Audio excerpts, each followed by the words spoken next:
I tricked us. We actually have two more letters left, and then we are done learning the Arabic alphabets. All right. So here we have wow, wow, wow, wah, wah, wah, wow. Follow along with me. Copy, repeat the way that I do it. Wah, wah.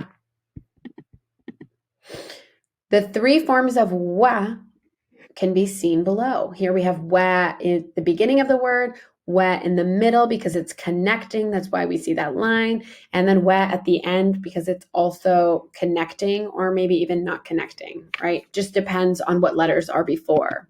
So let's take a look at some examples. Here we have warda, warda, which is a rose.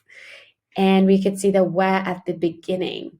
Here we have zawaj, zawaj, which means marriage. And we see that wah does not connect with any letters, does it?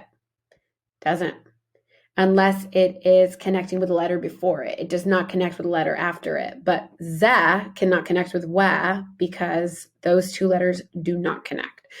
But over here in the final form, we see we have the word nahwa, nahwa, which means besides, beside. All right, nahwa.